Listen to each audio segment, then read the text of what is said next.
सच्ची घटना पर आधारित भयानक कहानी। रात के 3:33। नमस्ते दोस्तों, स्वागत है आपका मेरे चैनल पर। आज मैं आपके लिए एक ऐसी कहानी लेकर आया हूं जो बिल्कुल सच्ची घटना पर आधारित है। ये कहानी 2018 में उत्तर प्रदेश के एक छोटे से गांव मुरादाबाद के पास की है।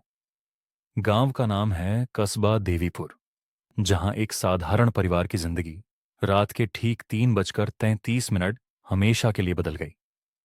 मैंने खुद इस परिवार के एक सदस्य से बात की थी और उनकी डायरी से ये डिटेल्स ली हैं। अगर आप अकेले हैं तो लाइट जला लीजिए। चलिए शुरू करते हैं।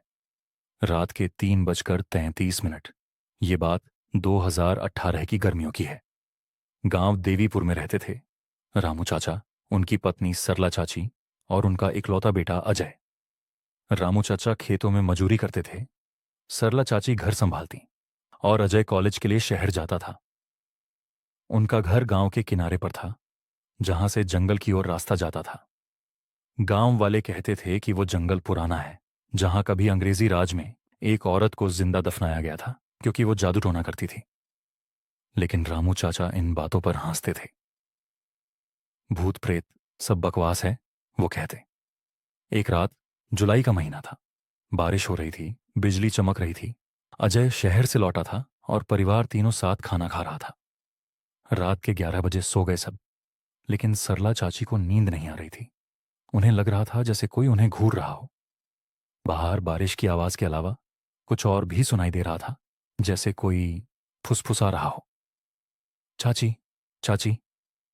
वो आवाज इतनी हल्की थी कि सरला ने सोचा शायद हवा का शोर है। सुबह सब ठीक था, लेकिन शाम होते ही अजीब चीजें शुरू हो गईं। अजय का फोन खुद खुद बजने लगा। स्क्रीन पर कोई नंबर नहीं, बस अज्ञात लिखा था। जब अजय ने उठाया तो लाइन में सन्नाटा था। सिर्फ सांसों की आवाज आ रही थी, भारी थकी हुई सांसें। अजय ने फोन काट दिया, लेकिन अगले 10 मिनट में वो कॉल फिर आया। इस बार आवाज आई, अजय आजा, जंगल में। अजय चौंक गया। ये आवाज किसी की नहीं लग रही थी। वो डर गया, लेकिन रामू चाचा ने कहा, नेटवर्क का प्रॉब्लम होगा।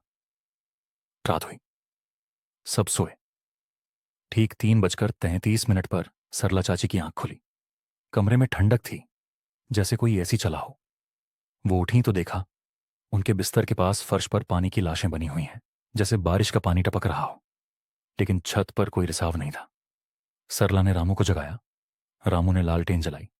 पानी की लाशें कमरे भर में फैल गई थीं और बीच में दीवार पर कुछ लिखा था, खून से नहीं बल्कि काले पेन से। मैं वापस आ गई हूं। सुबह गांव के पंडित जी को बुलाया। पंडित जी ने कहा, ये उसी औरत का भूत है। वो जंगल में मर गई थी और हर 100 साल बाद लौटती है। वो किसी को अपना साथी बनाना चाहती है। उन्होंने हवन करवाया, मंत्र पढ़े, लेकिन रात को फिर वही हुआ।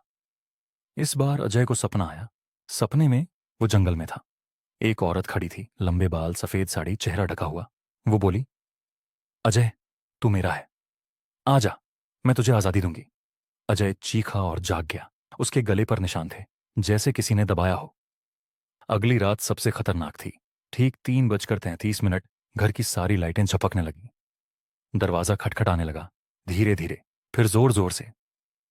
रामू ने दरवाजा खोला तो बाहर कोई नहीं, लेकिन अंदर किचन से आवाज आई। सरला गई तो देखा, उनका पुराना लोहे का चूल्हा खुद जल रहा था। आग में एक चेहरा बन रहा था, वो औरत का। आग ने सरला के हाथ जला दिए। वो चीखीं और तभी बिजली गई। अंधेरे में कमरे में कदमों की आहट सुनाई दी। कोई आ रहा था। अजय ने मोबाइल की टॉर्च जलाई। टॉर्च की रोशनी में बिस्तर पर सरला चाची लेटी हुई थीं, लेकिन उनकी आंखें खुली थीं और मुंह से शब्द निकल रहे थे, अजय आजा, जंगल में, मैं इंतजार कर रही हूं। सरला चाची की आवाज नहीं थी, ये वही फुसफुसाहट थी। रामू ने अजय को पकड़ा और घर से बाहर भागे, गांव के मंदिर की ओर। रास्ते में जंगल से हंसी की आवाज आई, ठंडी खोखली हंसी। मंदिर में पहुंचे तो पंडित जी जाग रहे थे। उन्होंने बताया कि वो औरत का नाम था सकीना। 1857 में अंग्रेजों ने उसे जिंदा जला दिया था क्योंकि वो विद्रोहियों की मदद करती थी। उसके बाद से वो भटक रही है। पंडित जी ने एक तंत्र किया, काले तिलक लगाए, लाल चंदन से मंडल बनाया, सुबह तक सब शांत हो गया, लेकिन सरला चाची कभी ठीक नहीं हुई। उनकी आंखों में वो उदासी हमेशा रह गई। अजय ने शहर छोड़ दिया और रामू चाचा ने घर बेच दिया। दोस्तों, अगर वीडियो पसंद आया तो लाइक, शेयर और सब्सक्राइब जरूर करें। नेक्स्ट वीडियो में मिलते हैं एक और सच्ची डरावनी कहानी के साथ। Good night.